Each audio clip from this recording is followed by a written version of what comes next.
Here we go. Right? Tuesday Raw. God, that's Yeah. funny. I didn't even recognize that it was Tuesday. We've been going through the schedule today of recording an episode, getting ready for everything that is to come later on because we have a Patreon group after this. And it didn't even dawn on me that it's quote unquote Tuesday, just that it's the third Dualistic Unity day of the week. Yeah, agreed. I was saying yesterday that my days go based upon like the main difference in each day. Like Sunday is mostly Patreon group chats. Monday is our main episode that we started all of this based off of. Tuesday is movie review day. Wednesday is free group day. And then Thursday is uh what even what is community topics. Yeah. And sometimes a roundtable. And sometimes a round table. Yeah. And then that's how we finish off the week. But it's funny, like thinking just about how I used to think about my work days. Like, oh, all right, Wednesday, all right, we're getting over the hump. And then finally it's like Saturday, Sunday, get some days off. And now it's like thinking about my days off, all I think about is, okay, I have some more free time to, clip up some episodes or something, or, do something for this. But then thinking about like what we actually spend our time doing, like doing this, I get just as excited for this as anything else that I do in my life. So there's no longer like a looking forward to parts of the week, unless it's like, we have a dope guest coming on, and then I'm like excited for Monday's work day. Yeah, it's so funny, just the shift in perspective. Yeah, absolutely. And there is a lot of exciting stuff happening at the moment, not just in terms of guests, but other stuff as well. The other day, I don't remember which episode it was, but we were sharing that there were only 6 tickets left to the retreat. We are now down to 3. So there are 3 tickets left to the retreat on April 1st on Vancouver Island. The tickets are going fast, and it's because it's going to be an incredible event. It's going to be a lot of fun. That all said, though, if you can't make it to the retreat in April, we are having a more social event, a larger event in the Netherlands in November, which is now officially booked. November 11th to 19th, we are staying in the Netherlands near a town called Losser. I don't know if I'm pronouncing it correctly, but that's what it looks like, at this fantastic lodge. It's huge. It really is a nice place. We're going to be joined by our chef, Caitlin, and her assistant. We're going to be there. It's going to be great. There's a hot tub that's wood heated, so that'll be enjoyable as well, because we love chopping wood, as we discovered at the last retreat, because there's a lesson in mindfulness there. Absolutely. But we'll be releasing the details for that retreat over the next couple of days on Patreon. Early access, of course, for tier 3 patrons, and then tier 2 patrons and tier 1 patrons. And so public access probably as we get towards March. Yeah, that one is exciting. I mean, both are exciting for very different reasons, but also the same types of reasons. People coming together and being free in themselves, and not needing to be anything other than what they are. But that Amsterdam retreat, damn, things are happening quick, man. Like we got one retreat under our belt, a solid 8 guests, getting 9 guests for the next one, and then fuck it, let's do 36 guests at the next one. It's like, why not? Why not share that and the impacts that we saw in the first retreat? I mean, if we can even get a semblance of that across a group of 40 people, like that's going to make some serious waves in reality. And yeah, I couldn't be more excited to do that. And the fact that we have so much time, and so much of this Dualistic Unity is going to shift and grow between now and November. It's going to be insane, but it's exciting too, because every day is, enjoyable and fulfilling in and of itself. Yeah. And what's nice and exciting is that quite a few of the people who joined us at the last retreat are going to be joining us again in the Netherlands, if not in April as well, because we have a few returning guests in April. And what's nice is that that's a conversation where it's a continuation, and each and every person who can rejoin us is bringing back all of the insights that they've learned since their last experience at the retreat. So they're able to relate to all the newcomers and they're able to help further the conversation, to further the insights just by virtue of their existence alone. And it's going to be nice to reconnect with friends that we've known for eternity and that we've recognized that with. But yeah, 34 guests. There's going to be 6 quote unquote staff members all in all. And of course, we're going to have some of the family there as well. Amanda, who everybody recognizes from episode 5, I believe it was, will be there lighting up everybody's day. There's going to be quite a few familiar faces to everybody who's joined us on Patreon or in the group chats. I'm incredibly excited. I've never been to Europe, so this is going to be an experience for me, and everybody's going to get to see me quite literally out of my element. I'm excited for that. Damn, I'm surprised you've never been to Europe with all of your travels that you did when you were younger, but I guess a lot of that was within North America for the most part. But yeah, I've been to Europe just once, about, was that like almost 5 years ago now. That's pretty crazy. But one of the places we went was Amsterdam. We stayed there for about 3 days. I was there with like 10 of my friends from college, and it was a blast. It's a beautiful area, and we spent some time outside of the city too, in a fisherman's village town area for a day. So that I don't know, I'm not familiar necessarily with exactly where the lodge is going to be. I don't think it's necessarily in a fisherman's village, but it's outside of the city a bit. And yeah, I mean, it's just every place we went over there is just so beautiful. And just the time we're going to have is going to be incredible, and all of the things we're going to be able to do, and just how relaxing it's going to be in that environment. It's going to be incredible. Oh, and you're going to get to walk around and not speak the language, which is even more fun, right? Because you really just have to go according to your intuition, your empathy, your patience, right? And accept that maybe things aren't going to work out as easily as you would like them to. So there's all kinds of lessons there. Not just that, but of course, it's another location we've never been to before. And so we're going in somewhat blind, but I have to say, I love that experience. I love the experience of sharing our guests' experience of the whole thing, of walking in there and going, oh, this is where we're staying. Because it's one thing to look at the photos, it's another thing to talk to the owner and go through video footage and whatnot. But really, getting there, it's exciting.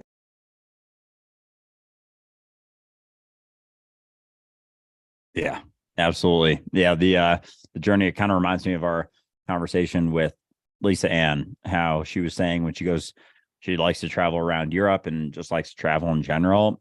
And she's gotten to a point where the only thing she likes to have are her round trip flights. That's the only quote unquote certainty that she holds on to. And it's just so much more exciting being able to go into an environment, a new situation, just not having any ideas of how you think it's going to go or what you think it's going to be like. So you're actually attentive to every single experience that you have. Every single moment is a new situation, experience, and it's just so exciting to do something like that. I think it's why I've always enjoyed traveling, is because it really forces you to be attentive to where you're at, because everything you do is new. There's none of that repetitive sort of daily routine type stuff. And as much as you can be attentive and aware, and there's a practice in and of itself, like, you're going through your morning routine or your nighttime routine or just your day-to-day sort of thing, you can absolutely be attentive to that. And it's a great practice. And there is the opportunity to be just as attentive there as you are when you're traveling. But when you're traveling, it's almost forced. Like, you can't settle into that type of routine or lack that awareness of where you're at and that attention. Like, it forces you into it, and it allows you to gain so many new perspectives on your environment as well as yourself. Oh yeah, no, I love the feeling of being somewhere that I have no idea about. That feeling where you're not even quite sure which direction north is. That's a fun feeling. It's exciting because you're fully invested in it, or at least you should be. Otherwise, it gets quite frustrating. But that's where you're living, and so I'm really enjoying the idea that we can share that with our guests, that we can actually go for long walks with them, and that's going to be fun because there's more guests this time around. So it's going to be like a small parade every time we walk around representing Dualistic Unity as a group. That's going to be amazing. Absolutely. But going through this experience of booking this retreat, has been a lot of fun for me, because although I've done a lot of events in the past, never won this big, and never won for something that I've had such a hand in watching come to be, right? It's always been for something else, for a different business, for a charity, for example, things like that. This is really exciting. And because I don't speak the language, there are all kinds of challenges involved. And just like with the first retreat, I find it all so effortless. Not because there aren't challenges, but because there's no frustration at those challenges. It's like, they're going to happen. And then they pass. For example, we were looking for a guitar player. I don't know how to speak Dutch. That makes it very difficult to look around the Netherlands looking for a guitar player. But I managed to find a listing of guitar players in the area that we're going to be staying in, and it's in English. And so it's just about looking and looking and looking until finally you find an opportunity, you find a way. And this is something, as a web designer and a marketer, I really had to learn, especially in terms of like research and whatnot. Sometimes you're just continuing to look. Sometimes you just have to keep going down different avenues, especially in terms of coding. Like, there's so many different resources that you can turn to, and there's so many different problems you can have, that sometimes it just takes hours and hours and hours. And it can be frustrating if you have an investment in getting done faster than reality dictates. If you have a deadline in your head and you're measuring your value accordingly, it can be really, really hard to just keep going. And that's what defeats us more often than anything else. Just how much weight we've added to ourselves. And so I find it hilarious that after all the work I've done previous to Dualistic Unity, of learning that lesson, like, sometimes you just got to grind. Sometimes you just got to grind and learn how to enjoy it. I'm enjoying it. And now I'm enjoying it in a way where it's something that I actually want to do. It's something that actually resonates with me. I'm not doing it for someone else. I find that lesson to be incredibly funny. And it kind of ties to what we were talking about earlier in the movie review about instinct. Just, freedom is just on the other side of those fences that we've created for ourselves. Yeah. And the fact that along the way, whatever you're doing, you don't have to tell yourself a story about how it's going or judge yourself along the way. You can just be there for it. You can be the story as opposed to telling yourself a story the entire time. And the amount of energy that's available when you stop talking to yourself so much or judging yourself along the way in whatever situation you're going through, whatever situation that you're in. And we have these sort of preconceived notions of things that we're doing and what we enjoy and what we don't enjoy. And so we bring in this sort of I can never say that word. Begrudging, I think. Begrudging. It's a tough one. Yeah, begrudging. Well, it is when you throw an extra R in the front of it. Begrudging mentality into certain types of things. Like, we have this idea of, I enjoy doing this. This is an enjoyable thing to do. And this isn't so much an enjoyable thing to do. So you go into it and you're like telling yourself the whole time, I wish I wasn't doing this. This isn't an enjoyable thing to do. And it's just you telling yourself that. There's no objectively enjoyable and unenjoyable things that we do in this reality. So it all comes down to our perspective and our preference and our idea of what we do and don't want to be doing. But you don't have to have an opinion of what you're doing. You can just do it and learn from it. And in that recognition, you can be free in everything that you're doing and actually enjoy anything, no matter how many people would argue that it's not an enjoyable thing to do. You don't have to tell yourself that. And it's not to say that there aren't things that are going to be more or less enjoyable, but you can just leave it at that and not tell yourself how enjoyable or unenjoyable that it is. And when you stop telling yourself so many things, you can at least learn from everything. As uncomfortable as it may be, you can at least be there for it and think, all right, there's something I can learn here. I'm doing something. I'm always doing something. I got to be doing something. So I might as well do this for a bit and learn something from it. Because when we have preferences about what we enjoy and don't enjoy doing, we're going to lean towards only doing the things that we do enjoy doing. And then we're going to cut ourselves off from our ability to learn new things when we get caught up in the same sort of repetitive loop every single day of only doing things we do want to do, and then hating the things we don't want to do, despite still having to do those things, or despite still doing them every single day. So you don't have to have the opinion of the things that you're doing. And it's just fascinating how novel a concept that is. Like how few people in our reality recognize that you don't have to judge and have an opinion about everything or anything for that matter. You can just do it. Your opinion isn't so relevant. And isn't it funny, because Nike knows that exactly. Just do it. Right? Marketing knows these things. Marketers are really good at picking up on very basic instincts, very basic things that are true for us and that motivate us. But then they twist it with, but you need these shoes. Right. And that's kind of it. But yeah, it's funny. It seems so simplistic. Just be involved with what you're doing, but it's not, when again we grow up through this necessary tendency to think about ourselves. Our brain develops, and it develops an image with it. It develops self-reflection with it, and with that goes the illusion of the self and all of that distortion. And so we just got to go through that. There's no reason to vilify it. There's no reason to get all bent out of shape about it, but recognizing it as something that's temporary and not the template for society, I think, is going to be one of the biggest influencers on us as a whole. Like just the recognition that there's something else, the recognition that there's more than just getting more. There is actually existence, just plain existence, that's fulfilling, and you don't need anything to get to it. You don't got to buy a book. You don't have to follow anybody. Don't have to invest in anything. It's right here, right now, all the time, because it's you. But you have to get all the shit that you've picked up on the way out of the way in order to see it.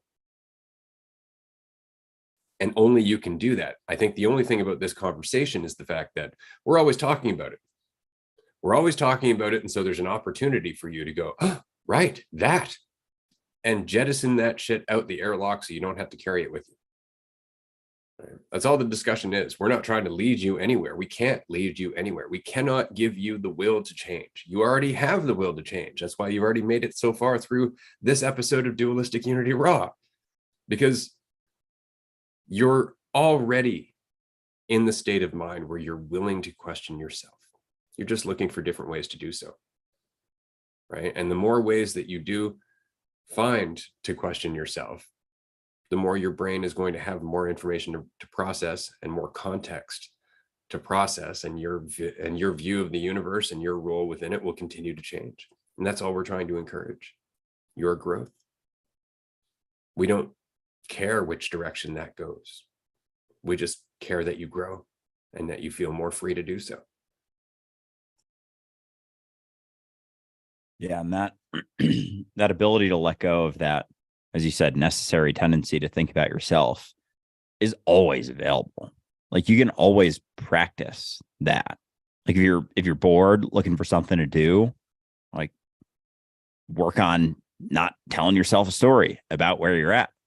Just be where you're at. Recognize you don't have to talk to yourself about yourself every single moment of every single day. You don't have to bring that story. Or, you're bored, just go through the things that you believe to be true about yourself. Kind of like in Discover Transcendence, when you look in the mirror and point out all the things that you think someone would, notice about you when they first meet you. And just understand that none of them are the truth of what you are. All of those things you believe to be the truth about you, all of your strengths and weaknesses, opinions, things you think are good and bad, things you like and don't like about yourself, none of them are necessary and none of them are true. And they're all limitations, no matter the positive or the negative story. Any story you tell yourself is going to limit you from recognizing your true potential, your infinite potential in every single moment. And I think beyond just the ability, because this is applicable, this is available in every single moment, doing things that kind of put you out of your comfort zone. Those, if you think, say, for example, you're going through it and you are quieter, you're not telling yourself so much of a story. Next sort of step in that is to put your, or if you want, I guess more of a challenge or something, go do something physically difficult. Because I guarantee you start doing that, more stories are going to come up. You're going to start telling yourself more things, how you don't have to be doing this right now. You could be doing something else, and continuing to do it despite all of the things that you're telling yourself will make it easier than when you're not going through so much physical exertion. And so I know we've talked about Wing Chun a lot, but like the thing I'm doing right now is I've been running a little bit more. And like I just got done, I ran 4 miles in between our 2 calls. And like every time, it's funny, I get to a point, it's usually around like between 2.5 and 3.5 miles, where it's like those first 3 just suck. And it's like grinding through it. And I keep saying like, don't have to do this. Oh, your foot's going to start hurting. Your knee's going to start hurting after this.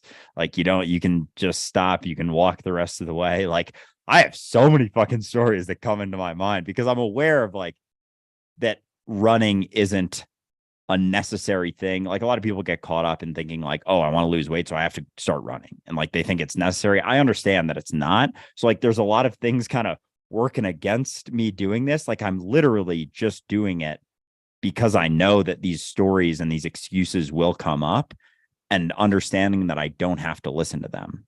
Like I don't have to take them seriously. Then, in other situations as things arise, like, oh, careful, don't go into this situation because remember how this went last time. And, you did really poorly on this. So don't do this again. It's like anything you do, no matter what it is, can be a practice in letting go of needing to tell yourself that story or feeling like you have to always be telling yourself a story, because that story is always going to be there. That's the thing. And as you go through, more difficult situations, it'll get louder. But through those, you can recognize that you still don't have to take it seriously. You can still do it despite how you feel, despite the thoughts that are arising, despite the story you continue to tell yourself. You can ignore it. You don't have to take it seriously, and you can keep working through it despite the story. And in that, it's not that it goes away necessarily, but it gets a lot quieter. It stops fighting so hard when you recognize that you don't have to take it seriously. Yeah, it stops dictating your life. And it's so interesting because we'll try to focus on the idea of manifestation. Like we'll create a vision board of what we want to have in our life, the change we want to experience and see. But we'll continue thinking the same things while we focus on eventually getting there, and miss all the opportunities that might take us in that direction, because we are already manifesting how we perceive the world. That's why you are where you are. So if you want to experience something different, you have to manifest something different now. That means you have to let go of the very narrow tunnel that your self-image has created for you, because it's narrowing down your potential. Your potential is otherwise a huge, brilliant light that's being narrowed down to a very small beam. And it's blinding you to everything that you can do just because you're focused on the certainty of looking at one direction. Don't focus on the directions so much as the state of mind that you're walking in, because that state of mind is at least fluid. Right? That's what Bruce Lee was saying about, don't pray for an easy life, pray for the strength to deal with a hard life. Right? Because at least then if it is easy, sweet, no problem. But if it gets hard, you can deal, you can adapt, you can make the most of it. And that's far better, to be able to nurture and cultivate that mentality, because at least then you're appreciating it even when it is challenging, because you're gaining more strength, you're gaining more insight.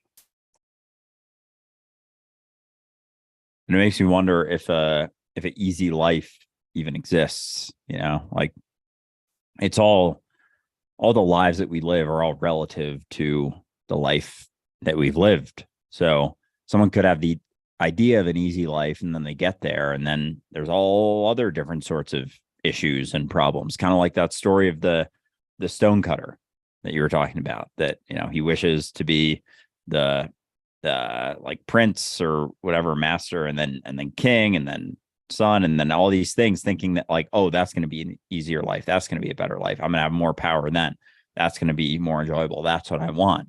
And every time there's unforeseen challenges and issues until it finally comes full circle to being back where he started. And so understanding that you don't have to live in comparison compare your life relative to everyone else's life, because there's all different sorts of things that people go through. There is no objectively easy life, I don't think. Like, and even, even looking at society, we have the idea that, if you're middle class or whatever, you just think that all rich people have it super easy. And then we look at majority of like rich and famous people, a lot of them are killing themselves.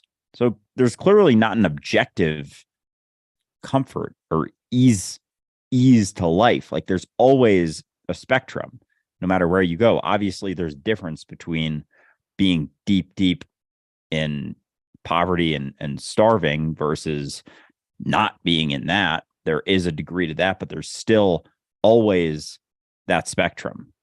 I'm curious your thoughts, because your eyebrows are raising. It's such a tricky conversation, right? Like, it really is, because, and I say this as somebody who's been through poverty. I say this as somebody who's been on that far end of the spectrum. There's at least this idea that you can improve your situation. When you're rich, like ridiculously rich, there's no limitation to you improving your quote unquote situation. There's nowhere else to go, is what I'm saying. You're already rich. You already have all the comforts. You already have all of the things that at one point in a state of poverty, you would have been like, that's going to make my life better. Except you're still feeling unhappy. You're still lacking. And so it's almost worse to some degree. Like, I'm not saying it's harder physically, because it sucks to be starving. It sucks to be homeless. It sucks to go through all that physically. It's really hard psychologically as well. But could you imagine getting everything that you wanted only to still feel depressed and empty and alone? That sucks in a big way, because you almost have to come to the point where you recognize none of it defines you. In which case, now you're faced with the regret of trying so hard to get it for so long. Like, there's so much that goes with that. So you may as well just turn to distraction and power. You may as well just, turn to continuing to feed your ego, because everybody around you is doing that, and they're all lauding you for how much you have. It'd be really tricky. This is why, Christ and his whole, like, rich man has the same chance of getting into heaven as a camel through the eye of a needle, through a very narrow gate. I know he was referring to that, but the point being is that really hard, really hard. He never said that about the poor, though, did he? No, he didn't. Yeah, it's that whole recognition is interesting, because we all hold on to these ideas without recognizing the reality of them and what we really suffer through, like what really causes our anguish. And as you being in a situation in which there's nowhere else to go can be just as defeating as feeling like the situation that you're stuck in, being on the other end of the spectrum, is what you're always going to be in. Like, it almost, I feel like there's a sort of balance on either end of the person who has seemingly nothing more to gain, because they keep trying to derive their value from the things that they get, and then they have everything they could want. So, they get a fucking super mega yacht that they have to build a whole new bridge waterway for in whatever country it was built in, and they keep trying to do stuff like that, versus the person who is caught in hardly having anything to their name and feeling like they're always going to be in that situation, not seeing anywhere more to go. So it really becomes clear that it comes down to the mentality that you're in, the ability to recognize that your value isn't derived from all of those things, that you are where you're at, and that's the extent of you, and your value doesn't waver. So it's interesting that it is a tough one to have, because people hate feeling empathy towards someone who seemingly has everything.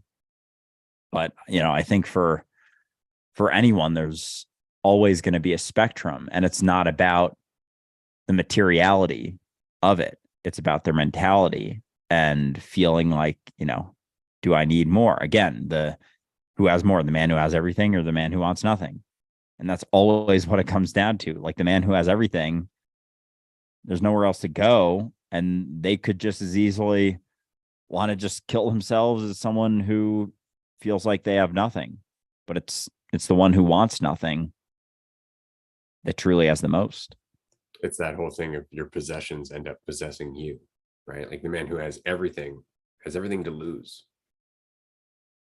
So there's fear there. There's a lack of faith in yourself, especially if you define yourself by all those things. Because why else would you have everything, right? Without sharing it. And it's so interesting that you're right, that like you look at the two ends of the spectrum, the misery of having everything and still feeling lack versus the misery of having nothing and feeling lack. You're still feeling lack. If only those two people could find empathy for one another and just share, right? But what gets in the way? As always, our ego. Our ego gets in the way. And it's just because we have a tendency of comparing pain. I was having this conversation last night, actually, with someone.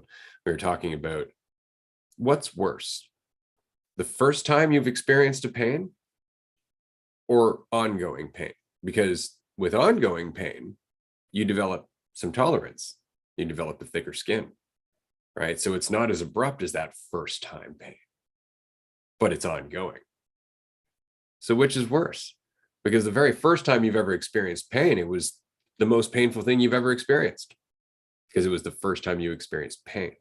You had no preparation for it. You were completely raw. And ever since then, you've developed some strength from that experience. So which is worse?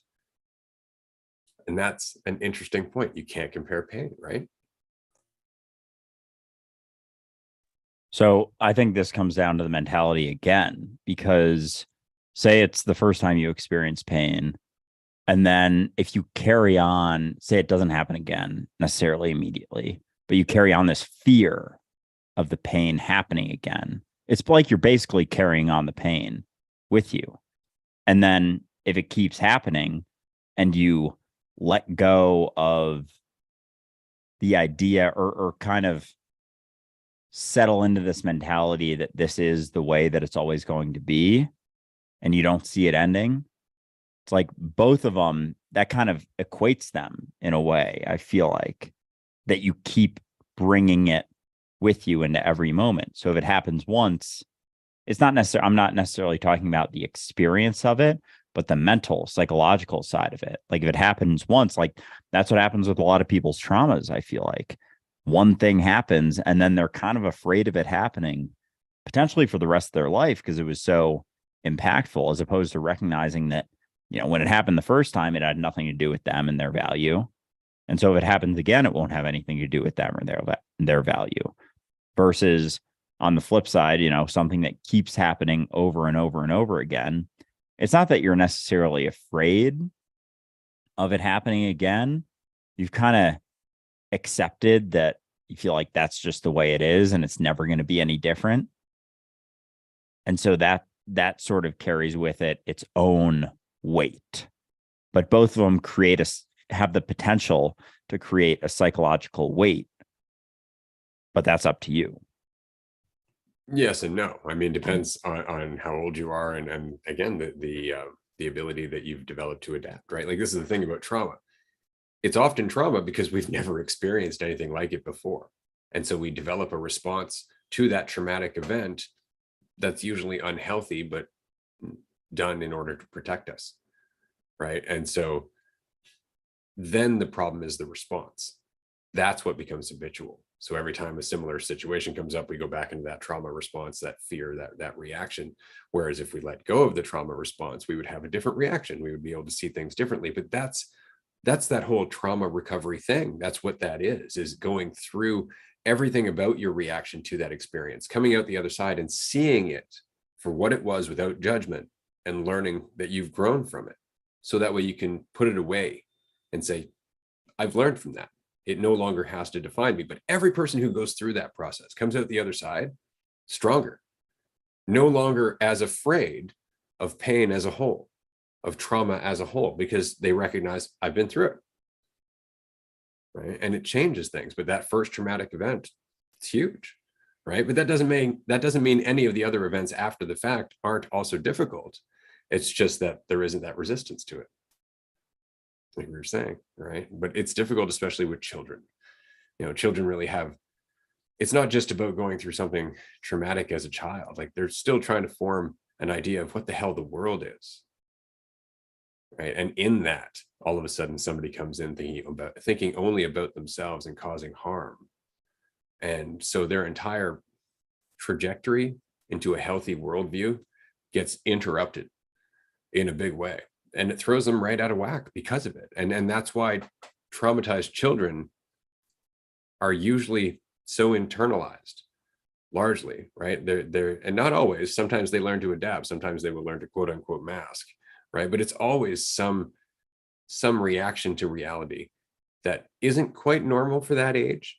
They'll mature a lot faster, for example, right? And as a result, later on, they'll kind of miss the childhood that they never had, right? Things like that. And it's because they have no other way to deal with reality. It's different. You and I being the age that we are, somebody comes up to us and insults us. We've had the conversation. We've gone through enough of that to go, well, fuck you. we don't really have to worry about it. But another child, they might lash out and defend themselves, but they'll carry that with them, right? Because they don't understand it doesn't affect them whatsoever. They've never been exposed to somebody trying to tear them down, for example. Yeah, bringing in the side of it of childhood and whatnot and childhood trauma, like there isn't that ability to understand what's going on. Like now, as you said, like now, someone comments something on one of my videos or comes up to me and like insults me, I laugh because it's like it's absurd, and I know that it's just them dealing with their shit for the most part. But on the child side, like they don't necessarily understand nearly the amount, if even like anything about why people do things. They just see that it happened. It was a painful experience in whatever way, shape, or form that it took. And they just respond however they deem necessary, however they can to the situation. So they can't necessarily understand. So a lot of it, going back to the question of the one-time pain versus the repeated pain, like the child doesn't have any or nearly as much ability to understand why it happened or why the person did it or where it was coming from. As you develop throughout your life and understand where those types of things come from, why people act the way that they act, it gets a lot easier to let things go. But that's why so many people have childhood trauma, and that's where it happened, because they dealt with it how they could, and they never had the ability to understand where it came from. And then it just kind of got buried, or they dealt with it however they possibly could. And as an adult, then they're still kind of dealing with it, but they sometimes don't even know or remember where it came from. And then so they're just like dealing with this kind of programmed reality that they don't understand, but they're just responding to the reality that they learned was reality as a child. And so in that case, I don't know if the question even is one-time pain or repeated pain for a child even a question, like, because it kind of comes down to your ability to understand where the person is coming from who's doing it. As an adult, you can understand that more clearly and then deal with it. But as a child, like, both can be equally as detrimental and impactful. Exactly. It's so hard to compare the two, right? So this is why you can't compare pain between people, right? Because everybody's had that same initial pain. Everybody's gone through that. We've all suffered to some degree. And so it's really important to just remember that when you're dealing with people, because we always want to compare pain. And it's one of the biggest things that's getting in our way. I mean, the conversation we were having earlier between, somebody who's in poverty versus somebody who's rich also kind of goes towards the conversation that's currently happening between the oppressors and the oppressed, right? The colonizers and the colonized. Because the colonized are looking at it going, we're getting shit on, and we have been forever. right? And the colonizers are going, but we feel empty and we need something to satiate this emptiness. We need something because I have nothing. And we can't see that common misery, can't see that common unhappiness because one side's so busy looking at the other side. Right. And that's kind of a shame. And it's because, again, so much of it's habitual. So much of it is just layer upon layer upon layer over time. Just like with a child going into adulthood, we are a child collectively going into adulthood with 1,000+ years of just brutality and murder. Right. That's a lot of trauma that we have left and that we have yet to unpack because everybody's trying to blame one another or avoid blame. Right. So it's a difficult conversation. But that all said, this is why psychedelic therapies are so exciting, because in psychedelic therapies, the person has the chance and the space and the mentality to just let all of those habits drift away so they can identify the root of them. Because that's the thing about psychedelics is that they bring up the shit that you've been avoiding, the stuff that's influencing everything you think about, but you don't look at because it hurts. Psychedelics get rid of all the things you think about and show you the cause of your hurt. And that's where you have an opportunity to look at it, deal with it. But it's impossible to do as long as you're running from it, reacting to it, coping with it, defining yourself as not having it or somebody who suffers from it. Like there's so much that gets in the way of us actually addressing the thing that's twisting the flow for us. And I wanted to segue quickly because we had a comment here from a little while ago, unrelated. It's actually related now because I brought in psychedelics. If you had infinite money and could design and pay for a psychedelic research study, what would it be? And first of all, I would like to say, oh, if only. And one day, let's hope the Dualistic Unity is actually able to do that. I know there's a company here on Vancouver Island called Numinous. They are doing psychedelic research studies. It would be fantastic if we could somehow team up with them towards something in that regard. But there are a lot of studies I would love to see. Specifically, though, for my own interest, this is going on a bit of a tangent, and I'm thinking this is something we're going to end up doing at a retreat at some point in the future.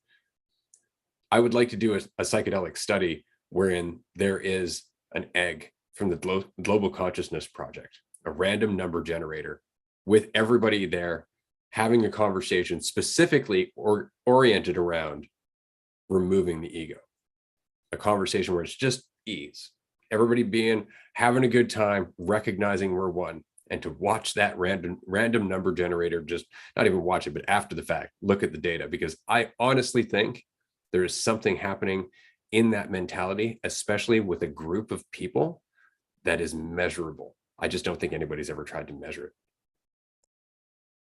Yeah, I think if we had one at the last retreat, it definitely would have shown us something, especially some of those nights. But that'd be really cool. And yeah, it makes me wonder on psychedelics. It downregulates default mode network. Like you're not thinking about yourself quite so much. It's almost like the universe opens up to its potential. And so it really does make it clear to me that the stories we tell ourselves, the idea of us that doesn't actually fucking exist, is the thing that cuts us off from that potential.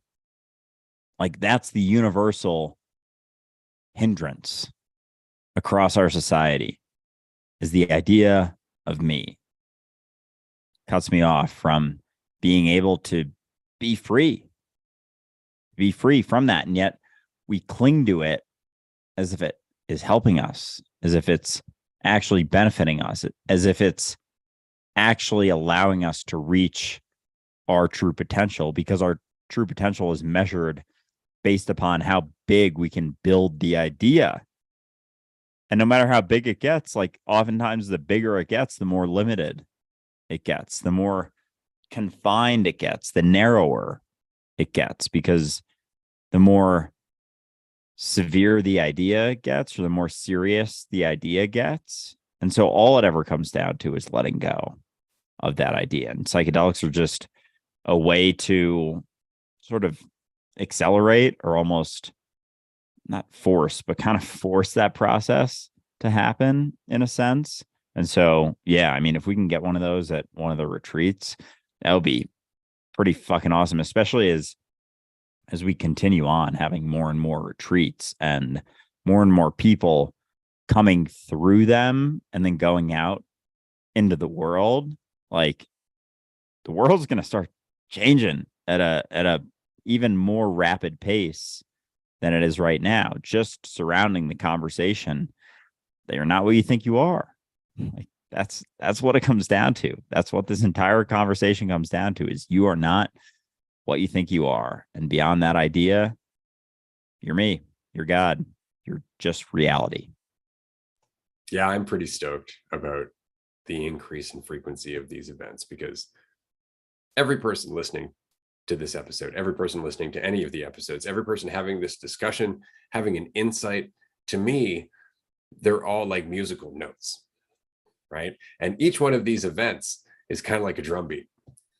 And what's nice is that the more of these events happen, the faster the drum beat picks up. And we're basically just rippling out into the world. Each time somebody comes to the retreat and leaves, they're going back out and changing everything, just because they've had the space and the time to actually allow themselves to change like they've wanted to. And then they go back out into the world and they just create more ripples. Well, we had one retreat in November. We're having another one in April. Then there's going to be another one in November after that. We may do an event this summer, though it's going to be shorter, and we'll keep everybody informed of that. Then we're going to be going to Australia in 2024. We're going to be having another retreat, of course, here on Vancouver Island. We may return to the Netherlands, but the point is that there's going to be more and more of these events. So more and more of us have access to one another. Last night, I was hanging with Melissa, and we had someone that she's managed to get to know here locally through work associations and whatnot, but never really had a chance to hang out with and just shoot the breeze outside of social interactions. And so they came over last night and we just sat down, started talking. Within about a half hour, she just relaxed. She was just like, this is nice. Just have a conversation. Like, I don't feel like I have to watch what I'm saying. It was hilarious to just have this person express exactly what it is we're talking about here on the podcast all the time, that the world has forgotten how to connect with one another. We're so caught up in our illusions that it's difficult to even have a conversation where it's just open-minded and fun without any actual purpose, just for the sake of communion, just for the sake of connection. And so she was having a blast. 3 hours flew by, and all of a sudden she's like, oh shit, I gotta go to work. And so she left. But we were talking about the podcast, and we were talking about what we're doing here. And she was commenting in her life, she feels really isolated. Like, she's the only person thinking about these things, wondering why we can't connect. And everybody around her is just judging themselves, judging her, trying to get ahead or compare or find their value throughout, through competition and stuff like that. And she's like, yeah. And that is a common thread. Everybody who came to the retreat feels isolated in their own lives, because we're waking up of necessity. Somebody has to wake up. And in a room full of people who are toxic and asleep and hurting one another and hurting each other, eventually somebody's going to go, what the hell is going on? And if you're listening, it's probably you. In which case, you're still surrounded by those people, but you're awake, which means the room has changed. The room has changed because you're part of the room. You're part of the environment. That's all this is about.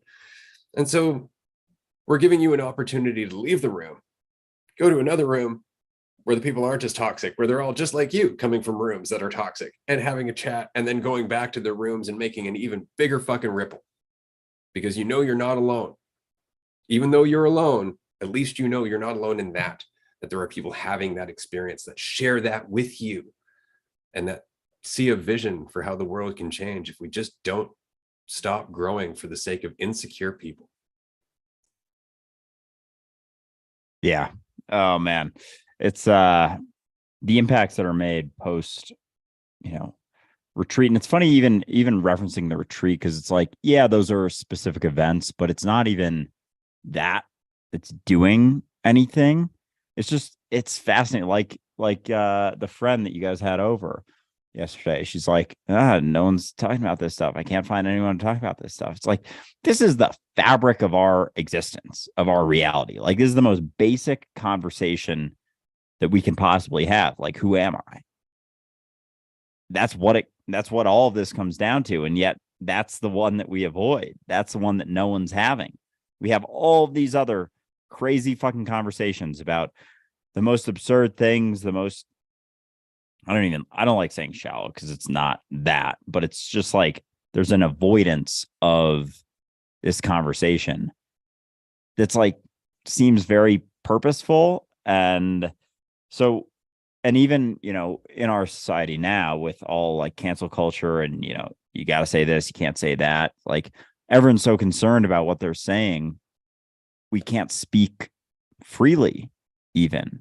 And so we're holding on to this fear of how we might be perceived based on what we say. And that's reinforcing the idea of me the entire time. So we can't tap into sort of a flow state of conversation and like stream of consciousness because we're always cutting it off along the way as we go. We're like, oh, can't say that. Oh, I don't want to be perceived this way. Oh, I can't say that because this person's going to think this way. And it's like along the way, reinforcing the idea. And it makes me wonder if all of this, thinking about collective ego mentality and sort of strategy with that, if something like cancel culture and not being allowed to say certain things is another way that it reinforces division, that it reinforces identity.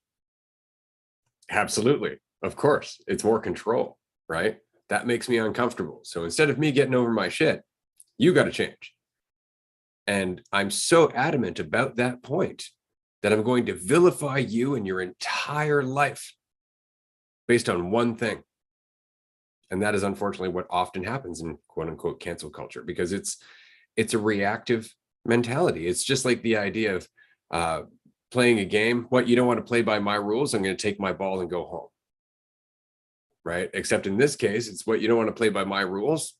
I'm going to force you to play by my rules, or everybody here is going to vilify you and ostracize you and make you out to be just the most terrible person ever because you don't want to play by my rules. And that's unfortunately the case, right? And it's not that malicious. I know it sounds malicious when you make it sound like that. It sounds like a dictatorship, but it's really insecurity. It's really fragility. That's all it is. It is just, I don't want to stop letting you have power over me. I'd rather you just let go of that power. Well, you can just stop letting me have power over you. That's what you can do to some degree. And again, I know the argument immediately is going to be like, what about the system? I get that. I understand that. I do. But until you recognize, it's like the word that Andrew was using there in what he was just saying, we can't speak up. Well, bullshit. We absolutely can. And we should, with awareness. We should with awareness and the understanding that it's likely not going to be met with a certain degree of appreciation. It's just like being in a relationship where you get to the point where you're not talking to one another and you're walking on eggshells. What do you do with your relationship? Stomp all the fuck over those eggshells. Stomp them right into the dirt. Make it fucking clear. I'm no longer walking on eggshells. We got to talk. We got to talk, and we have to be open about it. We have to be honest about it. And if it ends up ending the relationship or making this hard, so be it. We'll work through it. But the alternative is just to sit in limbo, and that being its own type of hell. It doesn't work. And so this is one of the things that often you'll hear in opposition to like hate speech laws, things like that. Like, you shouldn't be telling people what to say. Yeah. Okay. Well, what about hate speech? You can't control what people say. If they're not saying it publicly, they're saying it in private and in public places that you don't see, right? This is how those movements form. Whereas if we were to just go, all right, let's face that hate speech and actually have it out, have the conversation in the open, in public, welcome it and have that conversation, I think things would change. There's a movie about this, and I wish I could remember the name of it, but it was about, basically there was a school in the 60s, and it was for African-American children only, and it shut down. This was during segregation. And so they had to move the children into an all-white school to finish their school year. And there was a lot of argument about this. And so the local leader of the KKK and the local leader of the African-American community ended up having to meet weekly with this mediator to try and figure out how to make this work. There's a movie about this. Sam Rockwell's in it. I definitely recommend it. It's a fantastic movie if I can remember the name. By the end of this, and this is a true story, this actually happened. By the end of this, those two people, the leader of the KKK and the leader of the African-American community in that town, became close friends. He left the KKK. He publicly stated, I no longer believe that I am superior to Black people. Why? Dialogue and exposure.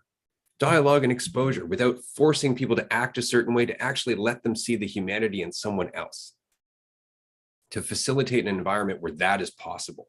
But our environment is facilitated specifically to be divisive.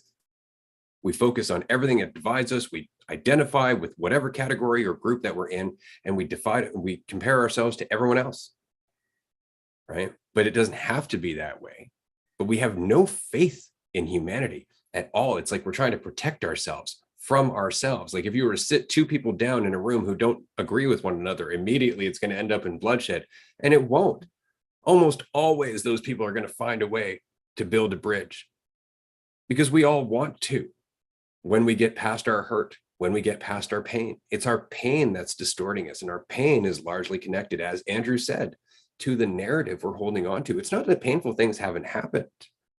It's that we're not using them to create a less painful experience. We're dragging that pain with us into the future, into the present, and it's creating more of it.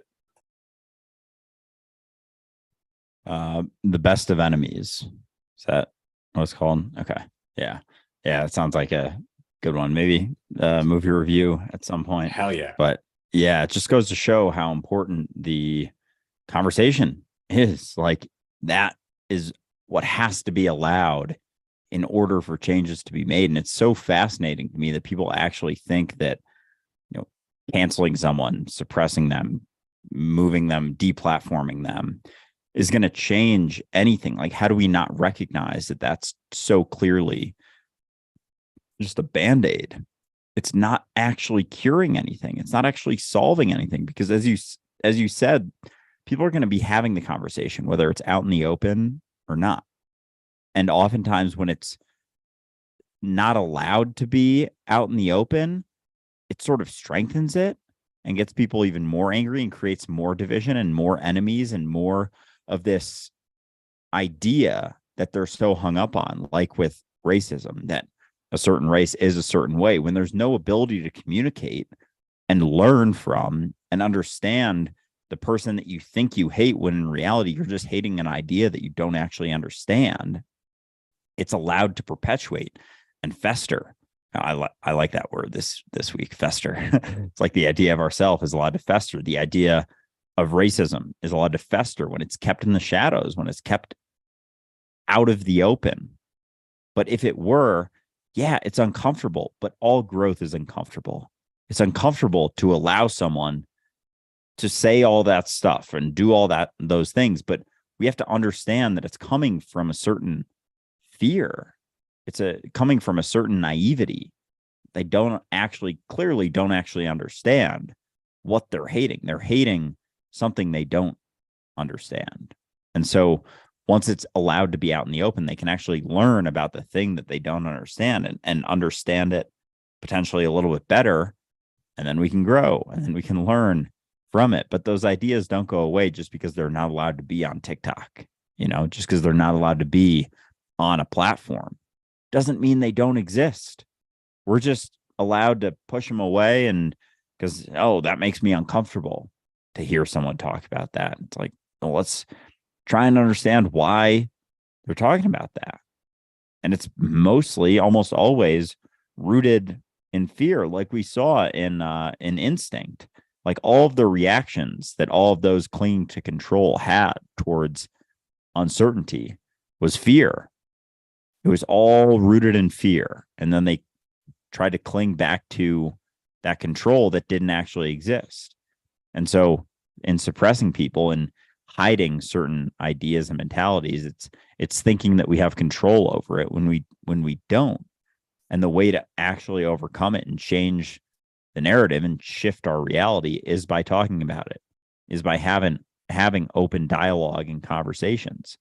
And those who are so caught up in any bigotry or racism, if they were allowed to have the conversation and talk to people, a lot of times they'd probably realize how fucking absurd it is. Like in that movie that you were just talking about, like once they were finally able to interact with someone of the side that they thought they hated, they're like, ah, shit, this doesn't really make much sense. It's in when we're kept away from that understanding that it's allowed to, perpetuate. And it's because as humans, as reality, as myself, experiencing myself, we have significantly more similarities than we do differences. And we just get so hung up on the differences and focus on those. Then when we're actually able to interact, we recognize that, oh, we're not so different. Oh, that one little thing, our skin is a different tone. That's just one tiny thing among a billion things, of which, 99% of them are exactly the same. Oh, we're actually quite similar. I didn't even know that because I've never interacted with you in this type of way before. Yeah, but we're kind of tending the garden with a flamethrower, right? Like, oh, there's some weeds popping up.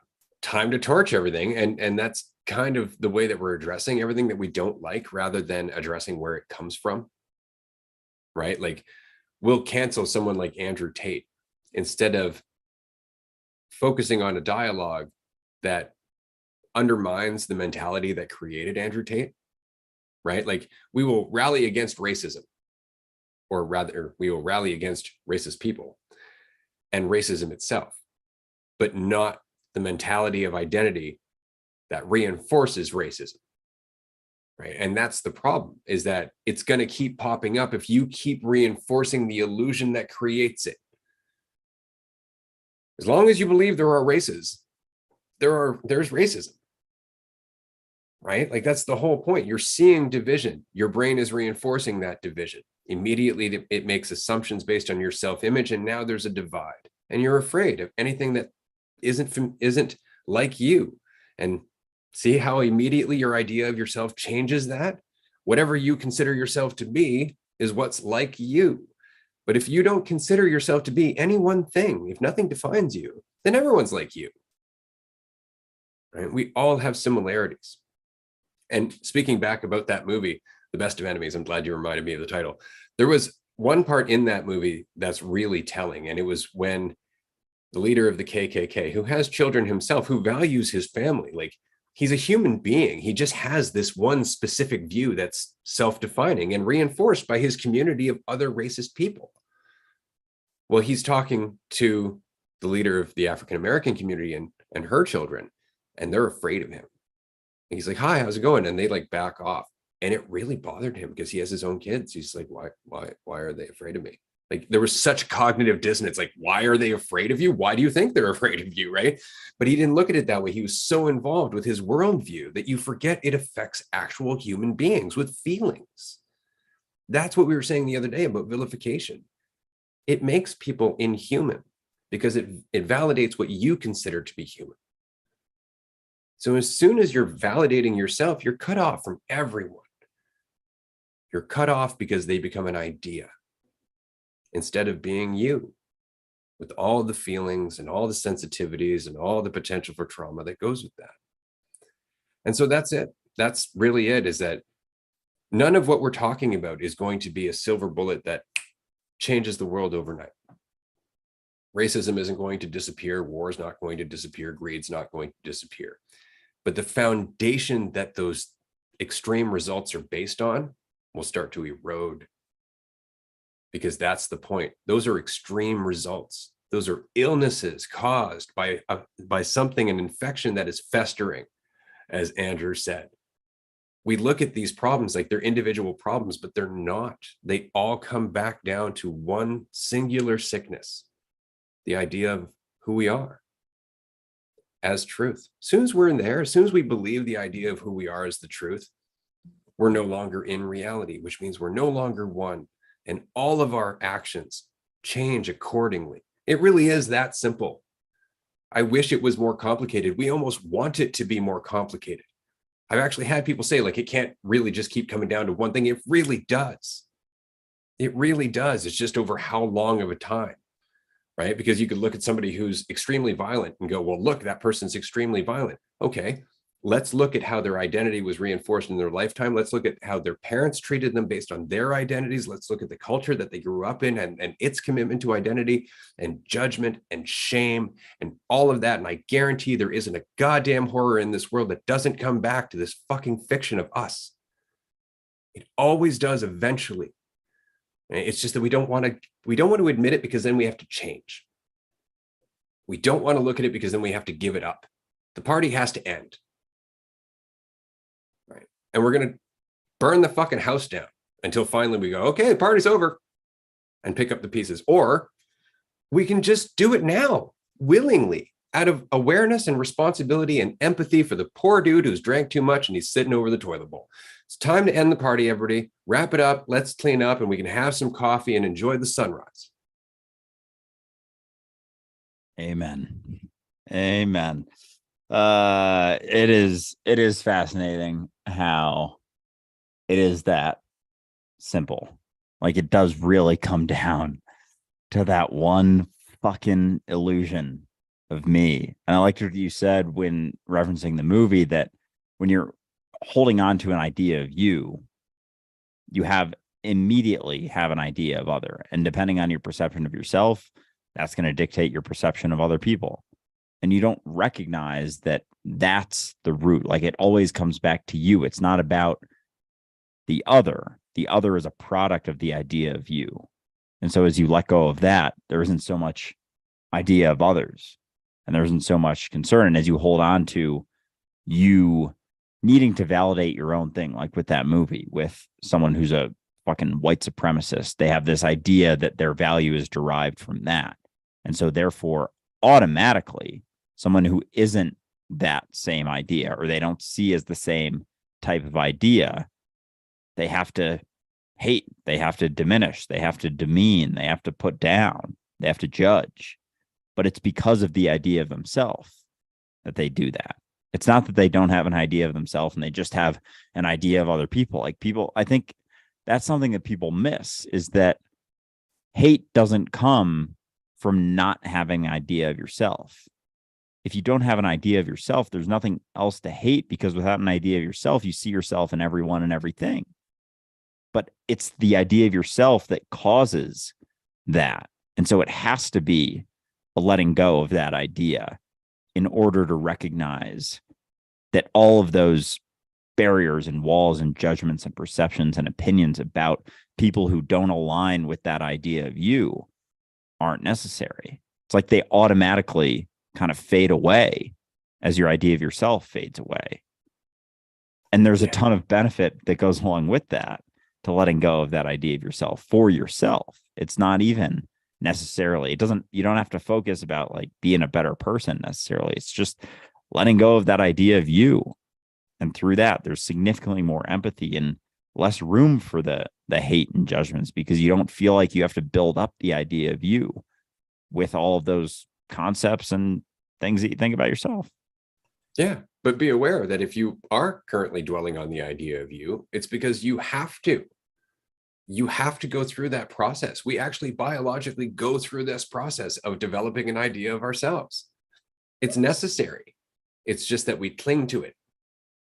It's just that we hold on to it. People don't come to us and say, that's a tool. It's not the truth. Instead, they come over and go, yeah, my idea of myself is the truth, and it's better than yours, which reinforces your need to define yourself, because of course now you're trying to validate and feel more valuable, because they just tore you down because you're believing in your idea of yourself. Right? It's all connected. I was having this conversation with my daughter the other day, because man, teenage life is fucking heartbreaking. Like, it's so hard, because again, you're going through this necessary development of building this self-image. It's necessary. It's part and parcel of being human. We just go through it, but nobody's having that counter conversation. And so her friends judge her. It tears her down. She gets upset. And we're having the conversation of, but they don't see you. Like they're only judging themselves, which is why they're judging you. And she's like, well, yeah, I kind of see it, but what if it's not that? And all I can tell her is, it is that. Like it's always that. That's what it is. That's why they judge. There's no other reason to judge. And I asked her, I'm like, when you're around people who aren't insecure, do they judge you? She's like, well, no, because they're not judging themselves. They always go together. You're never being judged. You are only being blamed for somebody else's self-judgment. Yeah, and that's a powerful one to recognize, because if you think about it, really, like, yeah, anyone who isn't insecure, why would they feel any sort of need to do so? Like, judging someone doesn't feel good unless you're trying to fulfill a hole, fulfill a lack. If there is no hole, if there is no lack, like, you have an infinite number of things you can spend your time doing. Why the fuck are you going to spend it tearing another iteration of you down? Like, just doesn't make any sense. Like, it rationally just makes no sense. Like, it's not a fun thing. You think about what you want to do throughout your day. It's like, you don't write on your to-do list, like, judge this person. It's what arises when you don't feel complete in yourself, where you're like, okay, now I'm not feeling super complete. I'm going to judge that person and that person, bring them down a little bit. All right. I'm feeling like I can keep moving through this day, but it's not this premeditated thing. It's like a instinctual thing when we feel like we're not enough, when we feel that idea of ourself is lowered. It's like we have to fulfill that to a certain degree, but it's always a reflection of how we see ourselves, because that self is an illusion. So when you don't have so much of that, there's not even the consideration of judging another illusion. When you're so enthralled in the illusion of you, all you see are illusions all around you. All you see are reflections of yourself in other people, reflections of that illusion of you in everyone else. And as that illusion of you is, questioned, or you feel like it's not being validated by another person, then you almost feel this inherent need to judge them for it, because you no longer feel as good as you did before they didn't validate you, or didn't think in the way that you wanted them to think, or didn't meet your expectations. So you almost have to lash out. It's almost instinctual when you're lost in illusions to lash out and to judge those ideas, but it's because we're caught up in illusion. So it always comes down to that. It always comes down to a feeling of lack within yourself that you're trying to fulfill because you think you are what you think you are. Yeah. And if you get that, then you can actually play with the humor of judgment. Because as we've often said, there is no humor that's not at someone else's expense to some degree. And so when I was younger, much younger, before I woke up, I ran a painting crew in the city that I was living in. And we used to do residential painting for apartment buildings and new constructions and stuff like that. And so I had 3 or 4 painters that I would rely on most of the time, but occasionally I would have to hire someone new. And at one point we hired this kid who was a few years younger than me, but he was really green to the job. He had never actually had any labor job whatsoever. His dad was super rich and paid for his car and paid for his rent and paid for all this. And his dad was like cutting him off. But anyway, the point is that he came into the paint crew. Now, anybody who's ever worked labor, anybody who's ever worked on a construction site knows that the humor is rough. It's not friendly humor. Everybody is ripping on everyone else, and they're all more or less just laughing it off because they don't take it seriously. And it's really important to remember that a lot of these people who are working in that job site have grown up in that culture, because it very much is its own environment on a labor site for sure. There's a different priority and a different kind of conversation. And so a lot of them just kind of grew up in that or grown up in that. Somebody new to that who suddenly gets ripped on by somebody who's older and they're sensitive, they don't take it well, like at all. And that's what happened. Was this new kid, somebody ripped on him for cutting the window with like, I think it was like he used this really small brush, and the older guy's just like, oh, what the hell are you doing? You cut that with a 4-inch brush. And he just kind of goes up and just like straight bead right down the window, perfect line. And the kid had been struggling for quite some time. And so he just lost it. He started going off about, oh, you guys drink and smoke, you sound like fucking idiots, and the whole thing. And it was just because he felt threatened. He felt his value had been diminished, where everybody else in there would have laughed it off and called the guy an asshole, like, oh, you gotta show off, do it. Like, there would have been a different kind of dialogue. And so I learned a lot from that. And unfortunately, that employee didn't stick around. The meltdown hit hard. But from then on, every time I was in a similar situation, whether it was on the painting crew or in other jobs later on in my life, I would always make the consideration that maybe this person's not used to having thicker skin. Maybe this person comes from an environment where fragility is encouraged, because it is encouraged in the same way that your opinions are encouraged, because they define you, right? Your opinions are important, aren't they? Right. And because of that, your opinion of what somebody else is doing to you is also reinforced, right? Instead of you getting past it to some degree. And again, within reason, I'm not saying that if somebody's like beating on you or being abusive towards you, that you shouldn't, set a boundary, because you absolutely should. But setting a boundary and letting somebody impact you negatively are two different things. The reason we set boundaries are so people don't impact us negatively. Right. And if they don't respect those boundaries, then we have to go out of our way to reinforce those boundaries and let them know, hey, that boundary's there, asshole. And that's okay. That's compassion in itself, because at least then you're giving them fair warning that the conversation is going to take a turn if they don't respect your boundaries. Right. It's not out of malice, out of necessity, because you're no good to anyone if you're giving up your freedom just for the sake of somebody else feeling better. So boundaries are important as much as forgiveness and empathy. Yeah, absolutely. And I think that's something that is, I don't know, some people get concerned about is when we talk about these and letting down your guard and recognizing yourself and feeling empathy towards everyone. They'll come back and be like, oh, so I shouldn't have any boundaries whatsoever. It's like, no, you can have them within reason. They're very important, but you understand where that line is, where it goes too far to the point where, you're validating a fiction. And that's another point, is what are the boundaries for? Are they for the reality of you or the idea of you? And so if you're putting up boundaries to protect the idea of you, you're only reinforcing the idea of you and therefore perpetuating all of your suffering. So it's almost having the sensitivity to understand, are your boundaries about the reality of you or the idea of you? Because having no boundaries about the idea of you can help chip away at it in and of itself, like allowing for someone to come at you to feel some of that sort of discomfort in someone, making fun of the idea of you or whatever, because they're only, as we just talked about for like 15 minutes, they're only feeling lack and discomfort and incomplete in themselves. So they have to judge you.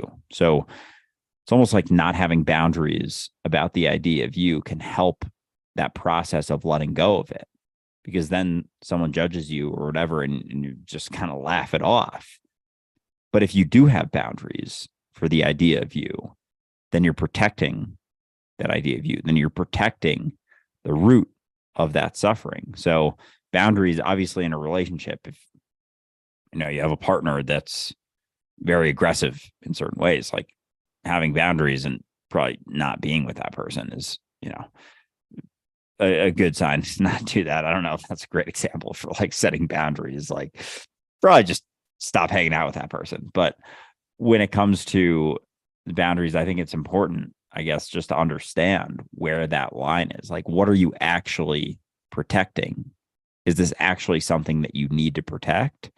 Or is the protecting of it, that process of protecting it and keeping it around, keeping it alive, only perpetuating that suffering? So I think there's a sensitivity and a nuance to what you're protecting.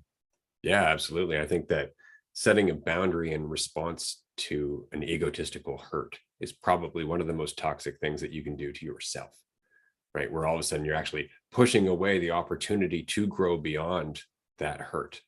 You're just reacting to it and pushing it away as a result. Whereas feeling hurt, processing that, coming to a state of clarity and making a decision based on that state of clarity as opposed to a reaction while you're hurt, that's probably the best way to establish a boundary, because at least then it's not in reaction to your feelings being hurt. It's as a result of you processing those feelings, doing a little soul searching, recognizing in self-honesty that, okay, maybe I'm just defending myself because I'm a little insecure.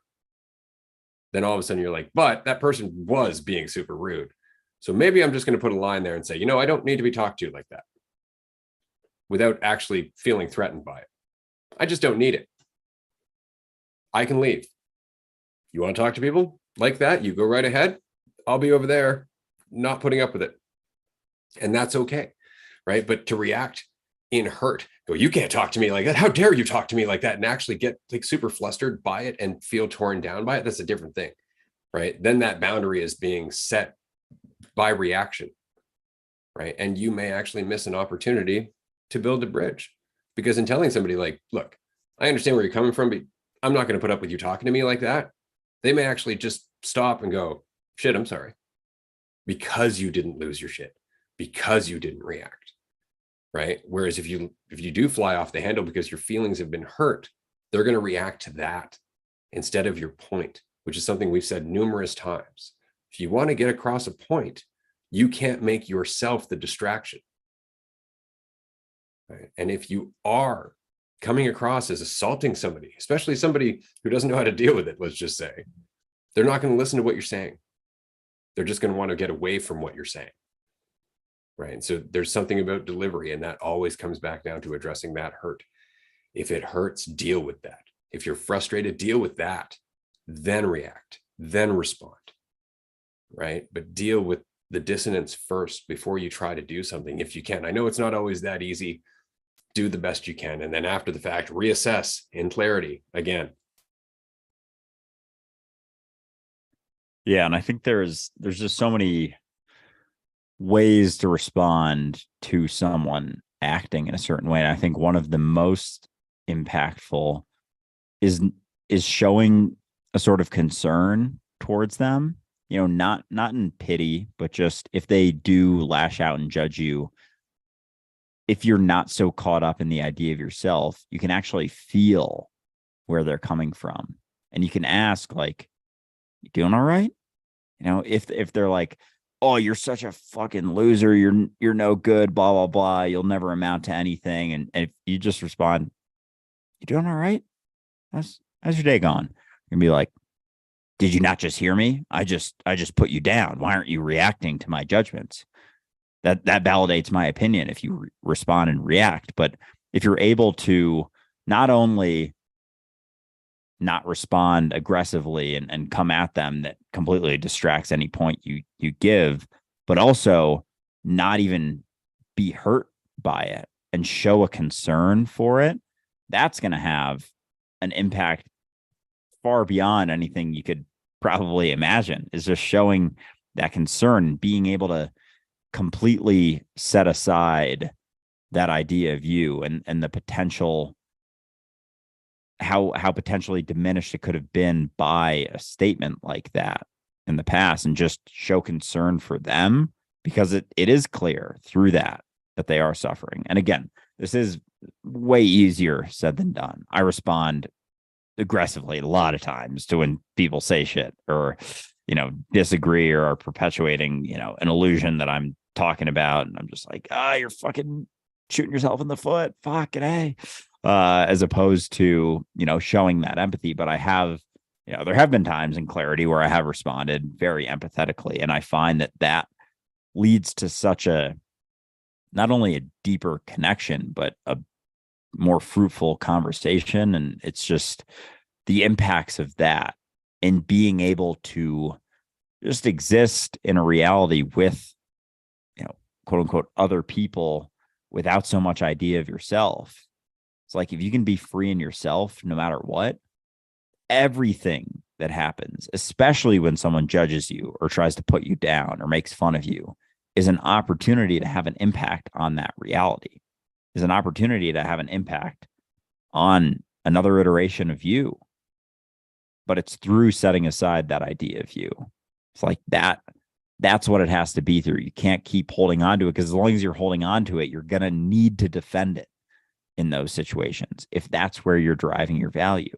And as you let go of the need to derive your value from it, you don't see a need to hold on to it so much. You don't feel a need to continue telling yourself a story along the way. And then you're free. And then you're free to have actual impacts on reality, as opposed to just defending it all the fucking time. So what you're saying is that we need to collectively make a rule and tell everyone in all the schools and workplaces not to define themselves. And that will fix everything overnight, right? And that's the problem, isn't it? That's exactly what the ego wants. The ego is like, okay, just give me the how-to in 3 steps or less. And if you can't, it's not worth doing. Whereas I've got this 1-step process to temporary satisfaction, guaranteed, right? And so that's really it. But what we're talking about is the organic changing of our species, person to person, personally connected to personal, to each and every person. Like, that's the thing, is in the mix. It can't be some rule or edict from on high. It really does have to be each and every person doing the best they can to get past their own shit. That's really it. And so when you encounter somebody who's lost in their shit, they don't sway you as much. And what you say to them changes because of that. Because we're all listening to the best of our ability. So what you say may actually make the difference between that person being destructive at the next opportunity or not, because you weren't as riled up, because you weren't as threatened by them, because you made them suddenly reassess what they were doing, simply because you didn't react the way they expected you to.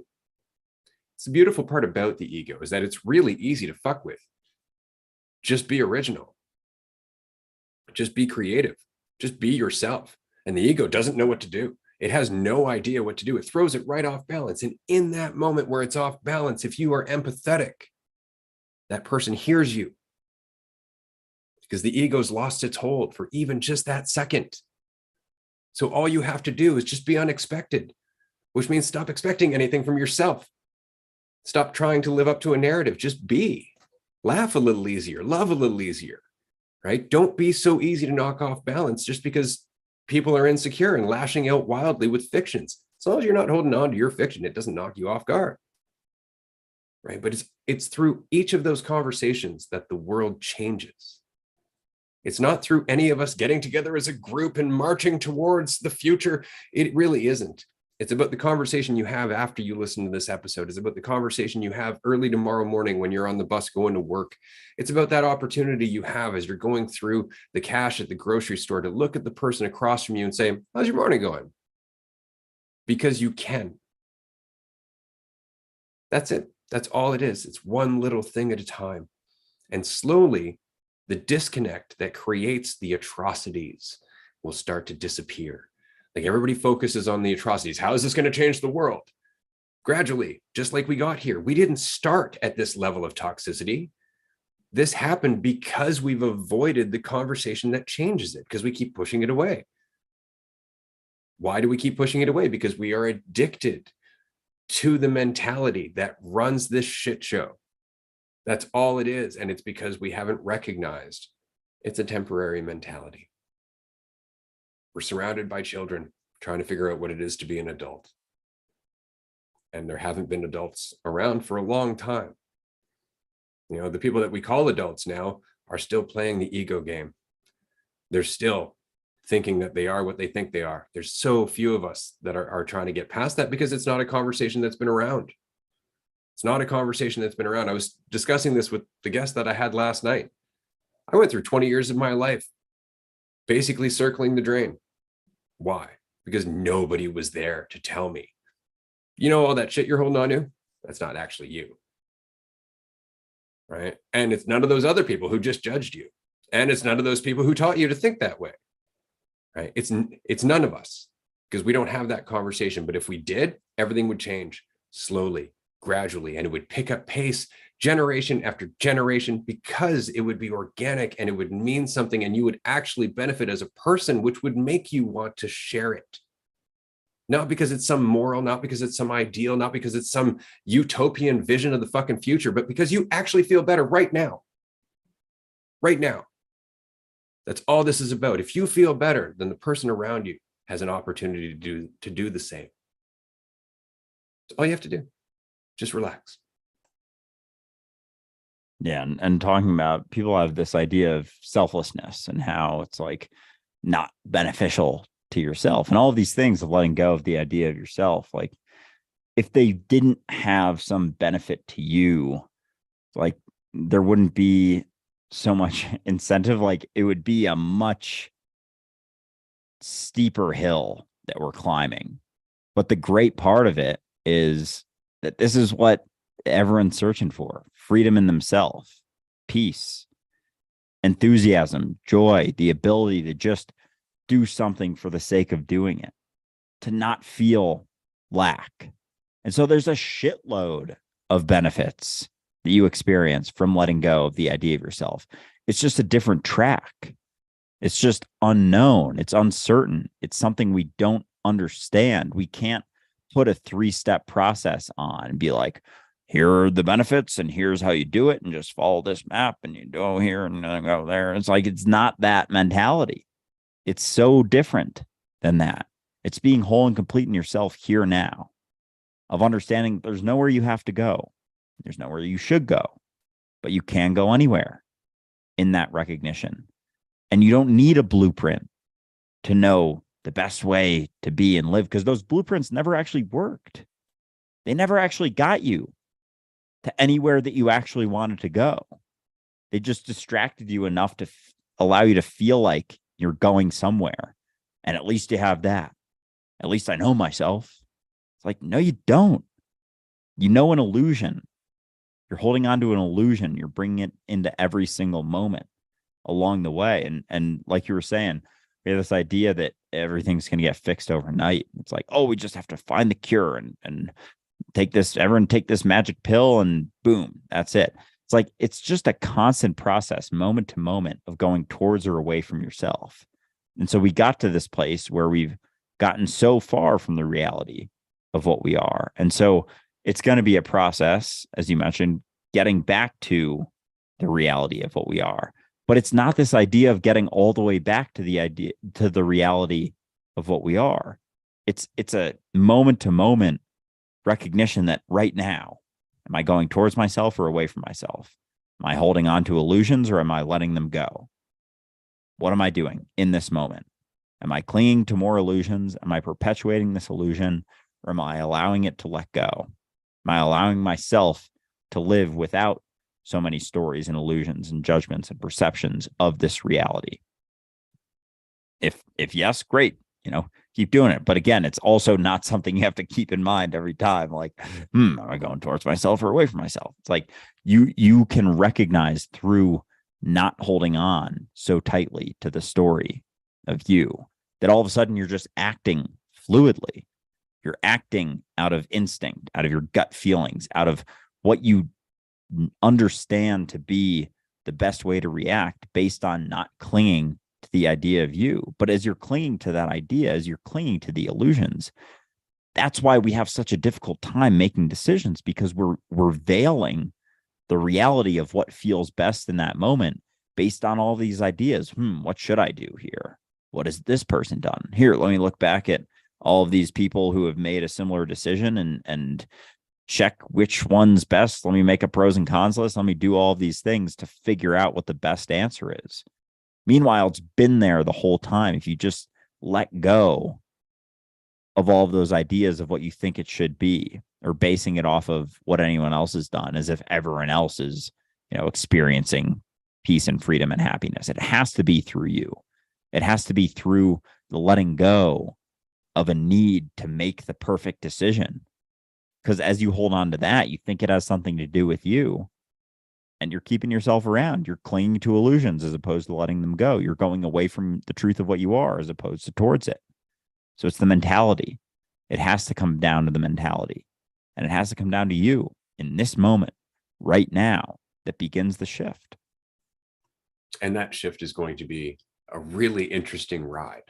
It's going to be a really interesting ride because you have to remember that the mentality of control is the reason we have such large governments. It's the reason the system is structured the way it is. And so as you let go of that mentality of control, as you start to actually get to know your neighbors and your community, because we're all relaxing and finding priority in the here and now, these overarching governments and their agendas start to become less relevant. They start to become less aligned with your priorities, with what you see existence to be. And so the system will have to change. The system will have to change. And this is kind of why I'm always saying that the mentality has to come first. Because if you really want to mess with the system, stop needing all the stupid shit it wants to sell you. If you really want to mess with the system, stop participating in the mentality like it's actually real. Just stop valuing it.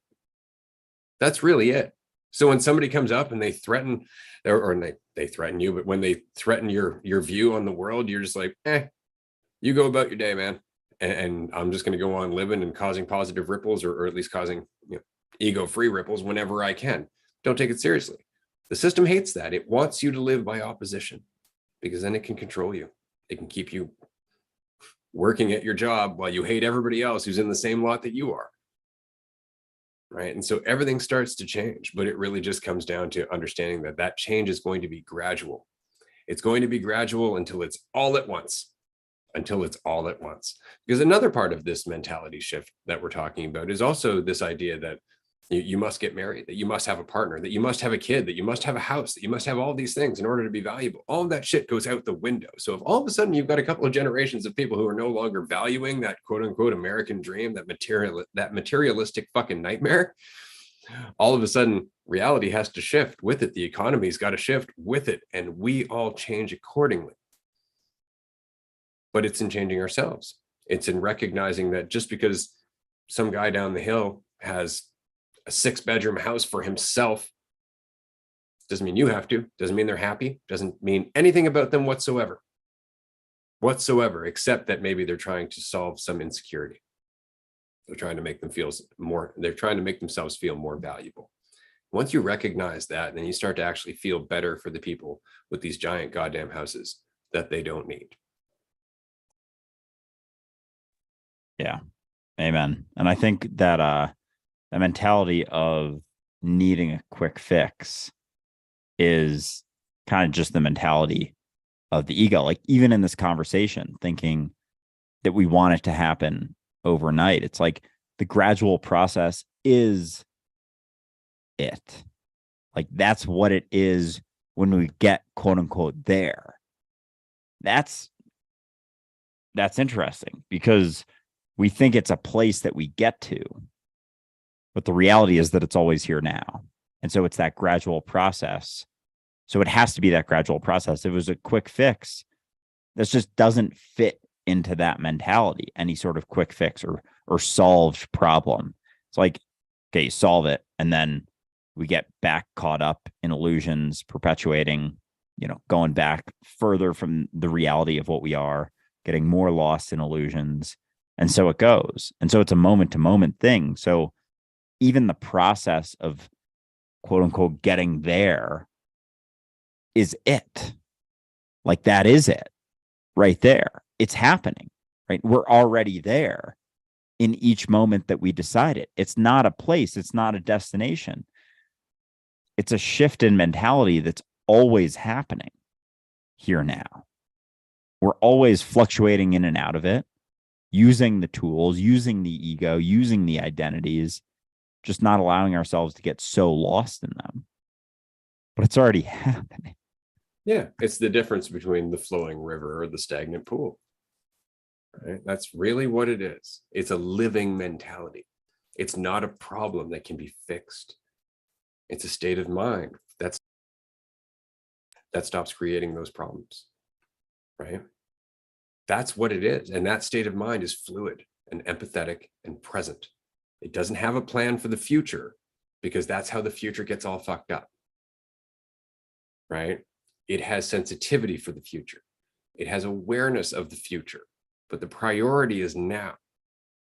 And it's always based on what's real, not the fiction that's always lacking. Because as soon as you're trying to satisfy that fiction, you throw reality out of balance because you're no longer acting as reality. So there's immediately an imbalance. Right? So it really is just about being the living universe rather than resisting the change that we are, rather than resisting the uncertainty that we are, and trying to settle down into these tightly controlled, dead structures, and then wondering why we suffer.